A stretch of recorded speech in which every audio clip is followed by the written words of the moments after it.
Ang atong tubag sa Salmo nag-ingon nga sa to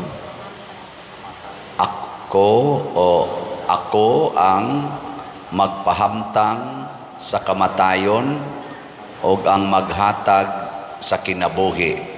Mao kini ang gisultis Ginoo nga siya ra gyud nagbuot kinsay iyang patyon o kinsay iyang buhion.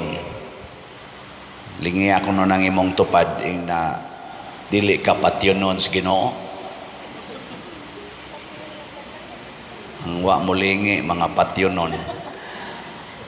Kinsa may patyon sa Ginoo, diri sa unang pagbasa ang taga Ninive or nagsimbolo ni sa mga nasod nga masinupakon sa Ginoo unya mga hawd kay tanan ba kanang gahuna-huna nga sila gyud maoy gamhanan.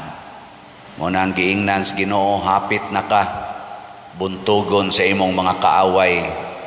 Unya matud pa diri mo ang tanan mo tan-aw kanimo, mulikay og moingon nagunob na ang Ninibe kinsay mohilak alang kaniya. Kay kani manggong taong mga mapahitason, mga tao nga murag Ginoo ba ang batasan, kanang murag sila gyud maoy masunod. Daghan kaayong mangandoy nga mga matay na sila. Di ba? Aw ka mo god bisan gani ka na mga maestra nya principal portig yung haura sa makaingo mga maestra nos am ni mamatay ni prinsipala muram sa siya Ginoo di man kasabot nato bisag ana mga opisina bisan din ganis parokya wagi siguro nanay na nagampo nos am ni matay ni paria muram pertim ni yang haura muna tungod kay nagpakaginoo man siya. Ang gusto sa Ginoo diri sa atong ebanghelyo nga kalimtan gid nato atong kaugalingon. Dili ta ba magsigi og paningkamot para sa atong kaugalingon. Mao na ingon siya og mosunod mo nako unang buhaton kalimti gid imong kaugalingon.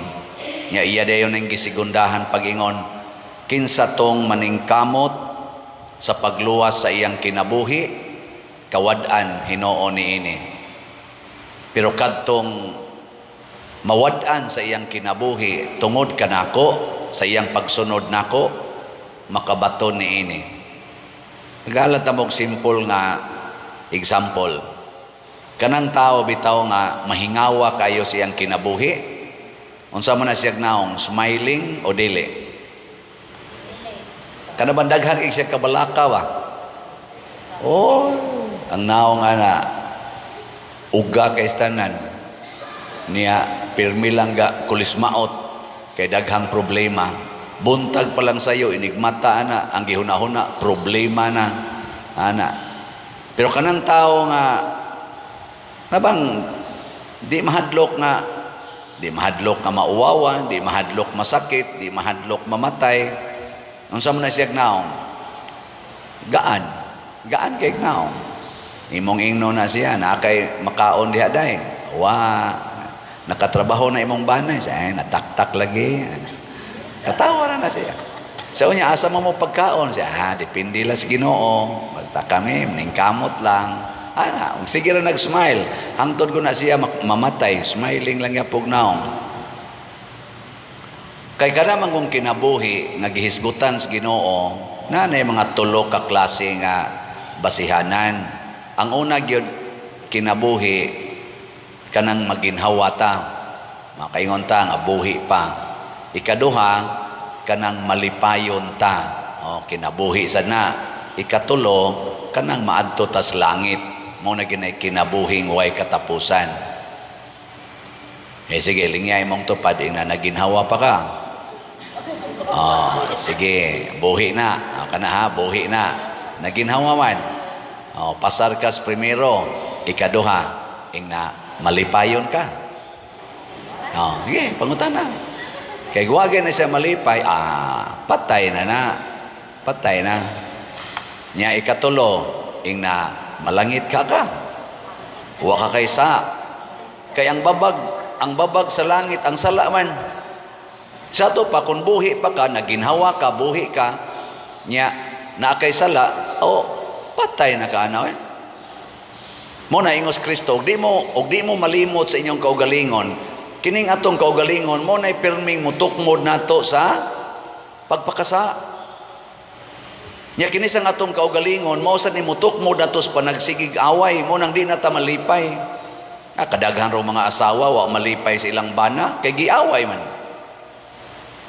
Kaysa din mga asawa habi, na kada gid adlaw, malipayon gid mong mag-atubang sa inyong bana, tas kamot. Way labot sa mga madre, kuha na, kamo lang mga, tanawa, di ba?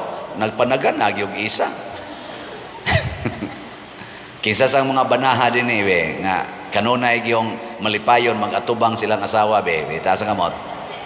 Wag ya pwede isa. Kinsa ninyo din nga malipayon yun mga tubang spare, tas kamot. Mga ulo-uluhan inyo sa tang ulo-uluhan dayon. Kanindot unta, kada nato tan-aw sa tong isig katao malipayon ta.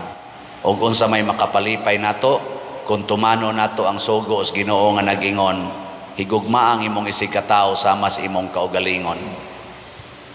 Nya kung dili kita magsigig kalimot sa tong kaugalingon, maglisod sa taghigugma sa ato isig katao, mao nang masuko na ta, maguol na ta kun ilat ang bugal-bugalan, hangtod gyud makasa na ta, maimpierno na gyud ta.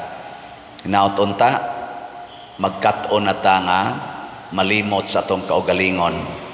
Katapusang lingi, ang di mo lingi, impiernohonon. Katapusang lingi, ing nasugod karon, ikaw na'y akong hinumduman. Nasugod karon, ikaw na'y akong hinumduman. Ayaw na pagsigkalimo, ay sige, una-una na imong kaugalingon, kanang imong isig katao, mo na'y hinumdumi kanunay. Manindog na ta.